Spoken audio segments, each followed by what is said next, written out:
बरेचशा कुटुंबात सून जॉब करणारी असली की सासू सासरे जास्त लक्ष देत नाही. ते तिचं जॉब करते म्हणतात, आम्ही काय आमचं सोडून राहो, आमचंच आम्हालाच भरपूर कामं आहे, हे आहे ते आहे. ठीक आहे, ज्याचे त्याचे त्याला कामं असतातच, पण वेळोवेळी आपण त्यांच्या मदतीला धावलंच पाहिजे. आणि सुनेकडून अपेक्षा आणि म्हातारपणी अपेक्षा असते की सुनेनं तिनं आम्हाला वागवलंच पाहिजे, तिनं आम्हाला पाहिलंच पाहिजे, तिनं आम्हाला आधार दिलाच पाहिजे. ते तिचं कर्तव्यच आहे.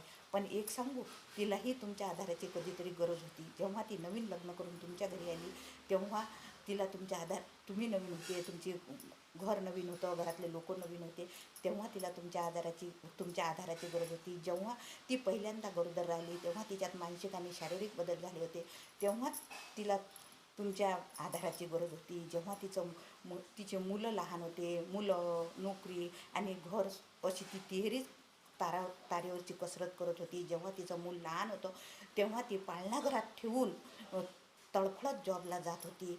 एवढं असून आपण तिच्याकडून अपेक्षा तरी कशी करायची? त्याच सासू सासऱ्यांनी अपेक्षा करायची ज्यांनी सुनेला गरजेच्या वेळी हसतमुखाने साथ दिली असेल. कारण आधारसुद्धा दोन्ही बाजूने हवा असतो. आवडल्यास लाईक, शेअर आणि कॉमेंट जरूर करा.